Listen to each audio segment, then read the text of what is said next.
Mucho gusto. Nos encontramos en el Diplomado sobre Pluralismo Jurídico y Pautas de Coordinación. Ahora vamos a ver la unidad número 2, que son los hitos históricos que se refieren al reconocimiento del pluralismo jurídico en las Américas. Como hemos visto, el pluralismo jurídico es una política y una teoría que reconoce los distintos sistemas jurídicos en un determinado espacio geopolítico. Entonces vamos a ver cómo a lo largo de la historia ha habido diferentes políticas, ya sea de reconocimiento de esa pluralidad, que son políticas pluralistas, o de negación de esa pluralidad, que son más bien políticas monistas, es decir, que identifican el Estado con un solo sistema jurídico. Bien, en un primer momento histórico nos encontramos con los pueblos originarios en la región y obviamente cada pueblo tenía su propio sistema normativo de reglas, de valores adecuados a su historia, a sus necesidades de regulación de la vida social, de resolución de conflictos, de organización del orden, vinculados a sus necesidades sociales de sobrevivencia y a su mundo cultural. Viene la era colonial después del hecho de la invasión hispana y hay un primer momento de la invasión en el que se produce esclavismo y la apropiación de los recursos naturales por parte de los invasores, ya sea españoles, portugueses, ingleses, etcétera, de acuerdo a cada área de colonización. En nuestro caso, pues, de europeos españoles. Después de esa primera etapa de la invasión, viene un momento de estabilidad en respuesta a la resistencia indígena y también en respuesta a la crítica que hicieran, por ejemplo, Bartolomé de las Casas y otros a la opresión indígena. Igualmente, para la corona española no era conveniente que los indios estuvieran esclavizados, indios como fueron llamados desde entonces los pueblos originarios, porque esclavos no podían pagar el tributo a la corona. Entonces la corona decide que se reserven tierras para los indios y que sean vasallos libres de la corona. Bajo ese estatuto es que se desarrolla toda la era colonial. En ese momento de la era colonial, la corona era un imperio que tenía pues, posesiones en diferentes lugares y como otros imperios, como lo fue el imperio inglés y otros, establecen un sistema que se ha llamado de gobierno indirecto. Es decir, por razones prácticas no pueden poner un funcionario español en cada pueblito, deciden que van a reconocer a los caciques o curacas, que eran las autoridades indígenas del lugar. Y a través de ellos ejercen el control de los llamados pueblos de indios. Es así que podemos identificar que en cuanto al gobierno existía esta autoridad subordinada. Antes los curacas tenían un sistema de designación propio, pero después de la era colonial ya es la corona la que reconoce los títulos de curacas. Es más, en la era colonial se divide el mundo indígena en dos, los curacas y los indios del común. La corona establece que los curacas sean reconocidos y tengan algunos privilegios, como por ejemplo no pagar la mita, no pagar el tributo e ir a escuelas, y podían ir a escuelas a aprender a leer y escribir, pero tenían cargas coloniales como recoger el tributo de los indios que iban a la mita. Durante toda la etapa colonial, entonces, hay autoridades indígenas, pero subordinadas al reconocimiento de la corona y con tareas otorgadas o designadas por la corona. En segundo lugar, como también ocurrió en el caso de los romanos, en el caso de los ingleses, los imperios reconocen las normas de cada lugar en términos específicos. Por ejemplo, reconocen sus propias reglas, pero solamente para asuntos no graves. Es así que tenemos autoridades subordinadas, reglas para determinados asuntos menores y también lo que podríamos hablar, un sistema de jurisdicción, o sea, de administración de justicia, que se permitía a las autoridades indígenas para casos menores. Entonces, tenemos, por ejemplo, esta ley de Carlos V de 1555, que dice que los indios, o se reconoce, esta ley dice que se guarden las leyes que los indios tenían antiguamente para su gobierno y las que hicieren de nuevo. Pero claramente establece esta ley de Carlos V de 1555 que en el caso de los indígenas, dice que ordenamos y mandamos que las leyes y buenas costumbres que antiguamente tenían los indios para su buen gobierno y policía y sus usos y costumbres observados y guardados después que son cristianos y que no se encuentran, o sea, que no se chocan con nuestra sagrada religión ni con las leyes de este libro y las que han hecho y ordenado de nuevo se guarden y ejecuten. ¿Qué significa? Que la corona reconoce que los indios tenían sus leyes, o sea, sus propias normas antes de la llegada de los españoles. Cuando llegan los españoles y someten a los indígenas, los cristianizan, ellos ya no tienen leyes propias, sino solamente se les reconoce usos y costumbres, que son aquellas normas que no chocan con la religión ni con las leyes coloniales. A eso se llama un sistema de pluralismo subordinado. ¿Por qué? Porque hay una pluralidad. Aquí en Filipinas, en los diferentes lugares se reconocían las normas indígenas mientras no chocaran con la religión ni con las leyes coloniales. Y en cuanto a la jurisdicción indígena, también hay un reconocimiento específico, como esta ley 13, que declara la jurisdicción de los caciques. Y en esta ley, como pueden leer, se dice la jurisdicción criminal que los caciques han de tener en los indios de sus pueblos no se ha de entender en causas criminales en que hubiera pena grave. ¿Eso qué significa? Que tenían jurisdicción para casos en los que había pena menor.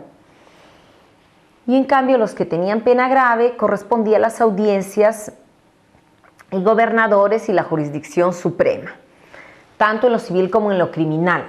Es decir, en los pueblos de indios, los curacas podían administrar justicia, dar normas y además gobernar siempre que fuera entre indios y para casos menores.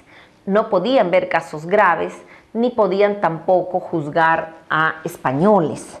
Solamente podían juzgar, por ejemplo, podían detener a gitanos o esclavos huidos que entraban en los territorios de pueblos de indios, pero no podían juzgarlos, tenían que entregarlos al corregidor. Entonces, este es el modelo colonial llamado de pluralismo jurídico subordinado y que se daba por razones prácticas del gobierno colonial bajo la idea de que los indios eran menores o incapaces, que obviamente no era que pensasen así los españoles, sino que para poder subordinarlos y mantenerlos sometidos, desarrollaron esta ideología de la inferioridad natural indígena. Ese es el supuesto de este sistema. ¿Cuál es el otro hito importante? Ya en era republicana, después de los procesos de independencia que fueron liderados por los criollos, después de que a finales de la era colonial cayeran Túpac Amaru, los hermanos Katari y otros líderes indígenas, en la República arrancamos más bien con lo que sería el ciclo histórico de los constitucionalismos y empezamos con el primer horizonte del constitucionalismo liberal. ¿Por qué liberal? Porque se basaba en la idea de que todos los seres humanos nacemos libres e iguales. Esta ideología permitió a los burgueses cuestionar por qué la monarquía monopolizaba el poder político, a pesar de que la burguesía tenía el poder económico. Entonces, esta idea de que no importa la cuna, que todos somos iguales, permitió a la burguesía acceder al poder político. Bien, bajo esta idea de que todos somos libres e iguales, se inspiran en esta idea las constituciones republicanas, aunque tienen una trampa, podríamos decir así, porque si bien se inscriben en el horizonte del liberalismo, establecen una ciudadanía restringida. No podían ser ciudadanos las mujeres, ni los trabajadores, los no propietarios, los no tributarios o los que no sabían leer y escribir. Entonces, al final, el principio de que todos nacemos libres e iguales no tenía una traducción en el ejercicio de la ciudadanía. En este marco también las constituciones republicanas establecen mecanismos para la sujeción indígena nuevamente.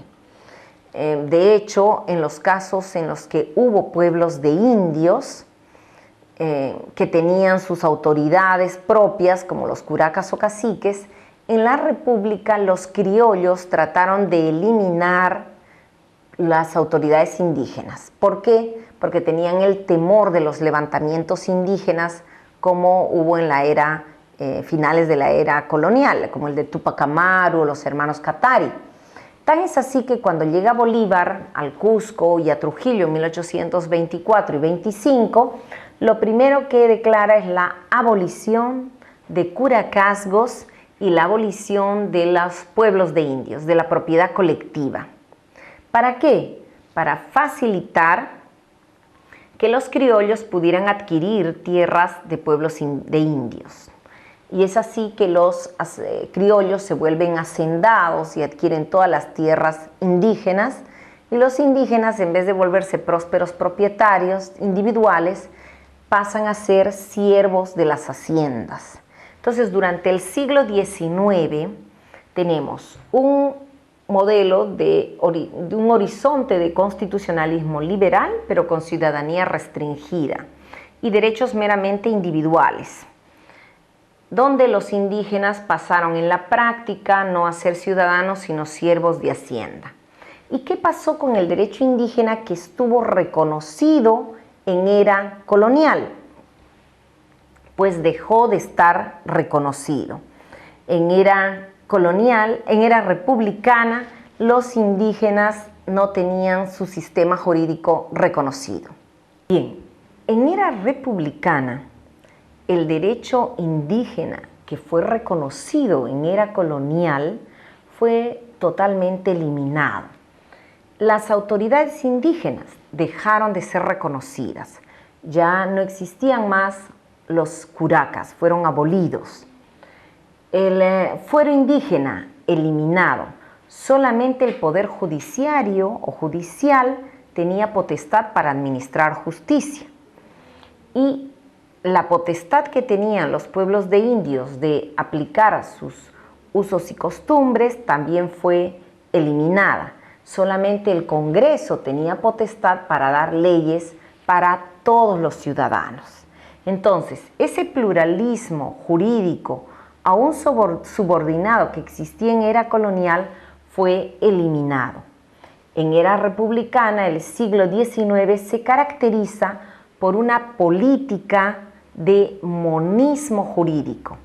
El Estado se identifica con un solo sistema jurídico, una ley para todos, una autoridad, un poder judicial, etc. Entonces hay el principio de la exclusividad de la administración de justicia, del poder judicial para administrar justicia. Ya no pueden las autoridades indígenas administrar justicia ni siquiera en casos menores. Entonces, ¿cuáles son las consecuencias del monismo jurídico? En primer lugar, que no se puede llamar derecho o ya no existe más el fuero indígena. Ya no se puede llamar derecho a los sistemas normativos indígenas.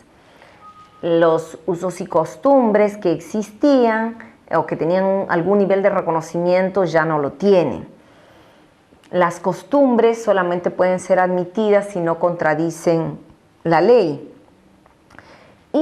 se ilegalizan todos los sistemas jurídicos indígenas, aún en el reconocimiento menor o subordinado que tenían durante la era colonial. Y en consecuencia, el Estado puede perseguir o criminalizar a las autoridades indígenas que se atreven a seguir administrando justicia o a ejercer su autoridad. De hecho, son perseguidas por usurpación de funciones, delito contra la administración de justicia, o inclusive pueden ser perseguidas por sedición o cualquier otro delito que significa que esos indígenas ya no tienen autoridad dentro de un Estado liberal constitucional. Bien, ¿qué pasa en el siglo XX? El siglo XIX había significado, como dijimos, la desaparición de los pueblos de indios y su conversión en siervos de haciendas por el crecimiento de las haciendas. Las haciendas, los hacendados se compraron o adquirieron por las buenas o por las malas las tierras de los pueblos de indios, y los indígenas quedaron como yanaconas, pongos, aparceros, arrendires, distintas figuras por las cuales ellos se quedaban en las tierras de los hacendados, y en vez de que los hacendados les paguen para trabajar ahí, ellos tenían que pagar al hacendado para seguir quedándose en esas tierras. Esto podríamos decir en cuanto a las zonas andinas. En la selva del Perú, en la Amazonía de Bolivia, en el Chaco, en la Guajira de Ecuador, de Venezuela, más bien con los indígenas de las Amazonías o bosques tropicales, ellos que no habían sufrido una colonización ni su reducción a pueblos de indios en era colonial, sino que hubo misiones. En era republicana también hubo misiones, pero para su civilización y cristianización. Ya Bolívar había dicho también que a los indios del agua, a los salvajes de la Guajira, les haría bien ser civilizados y que estuvieran en espacios reducidos, que eso sería bueno para los criollos industriosos.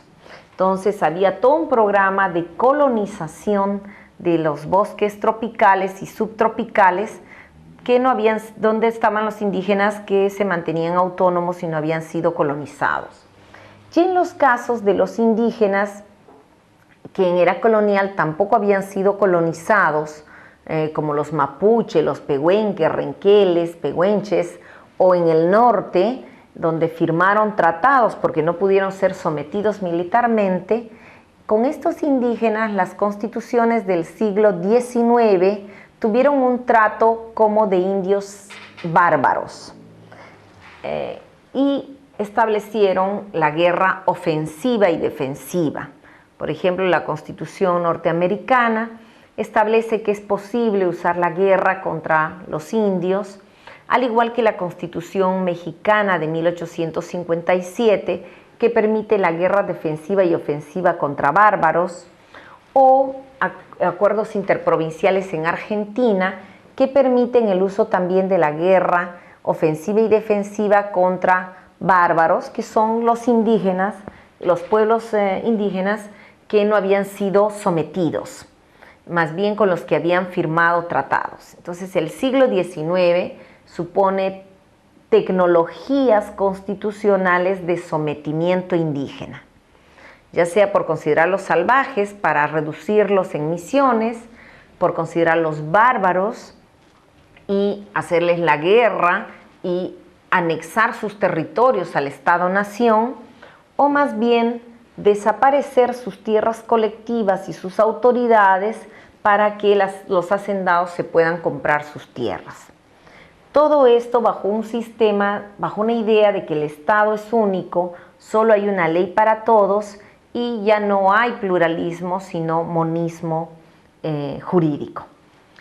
¿Qué pasa en el siglo XX? En el siglo XX hay una gran cantidad de revueltas indígenas ya desde finales del siglo XIX, porque los indígenas no pueden soportar el sistema de servidumbre. Tan es así que en México en 1910 estalla la primera revolución y los indígenas logran que se establezca una reforma agraria y se les devuelva tierras colectivas. en forma de ejidos. Esto recorre el continente y en el Perú en 1920 es la primera constitución social. Entonces en el 20 ya tenemos el horizonte del constitucionalismo social, que permite reconocer colectivos indígenas como comunidades de indígenas, derechos sociales, derecho al trabajo, a la educación, etc. Y también permite que los indígenas puedan recuperar tierras colectivas. Esta es la época en la que se plantea una política distinta, no de asimilación como en el siglo XIX, sino de integración. Son las políticas integracionistas del siglo XX. La idea era que no había que desconocer la diversidad indígena, sino que había que integrarlos al Estado y al mercado. Bajo esa idea también se da el derecho internacional. Por ejemplo, en 1957, el Convenio 107 reconoce que hay que integrar a los indígenas y que se debe reconocer el derecho consuetudinario indígena, pero mientras no afecte las políticas de integración que los estados les pueden aplicar. En esta época se reconoce la reforma agraria y en gran parte de América Latina los estados aplican formas de reforma agraria para devolver tierras a los indígenas. En el Perú, después de la Constitución de 1920, se da la Constitución de 1933, que también reconoce la reforma agraria y comunidades indígenas. A mediados del siglo XX ya se dan otras normas, como en el caso del Perú, se da todo un proceso de reforma agraria y se dan ciertas normas como la Ley de Comunidades Nativas, que reconoce lo que podríamos llamar unas fisuras intrasistémicas. Se permite que los indígenas de la Amazonía puedan ejercer funciones de justicia, pero solamente para casos menores dentro de comunidades nativas. Así lo dice la Ley de Comunidades Nativas del 74 y del 78.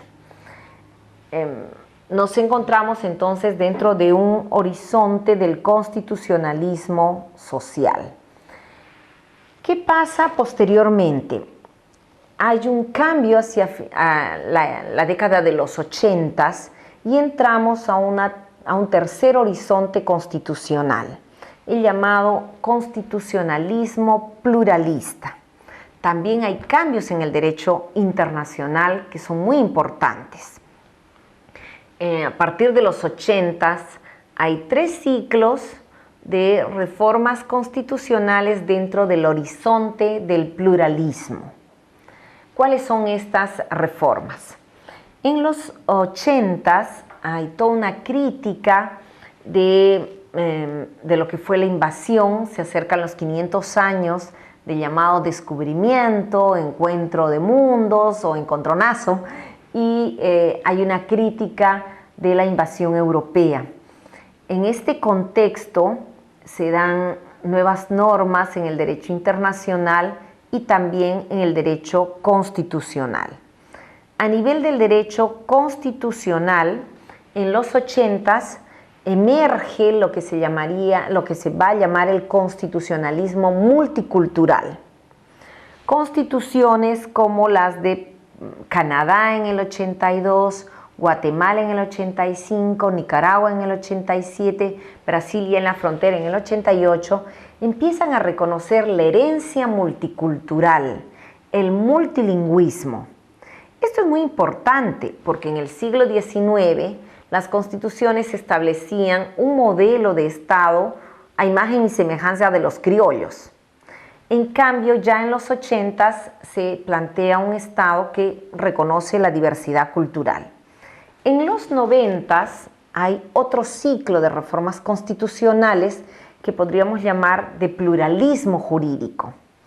Esto se da después de que en 1989 se reconociera o se adoptara el Convenio 169 de la OIT, que reconoce pueblos indígenas, sus instituciones y el derecho de los pueblos a controlar sus formas de vida, y modelos de Estado que podríamos llamar pluripueblos, y por lo tanto las constituciones de los 90s ya reconocen derechos de los pueblos indígenas, así como también el pluralismo jurídico.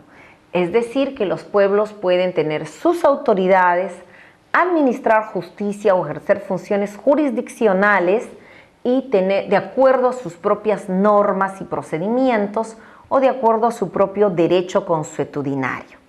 Y el tercer ciclo de este constitucionalismo pluralista es el modelo de Estado plurinacional que se expresa en las constituciones de Bolivia y Ecuador, de Bolivia de Ecuador del 2008 y de Bolivia del 2009, ya después de la adopción por Naciones Unidas de la Declaración de Naciones Unidas sobre los Derechos de los Pueblos Indígenas.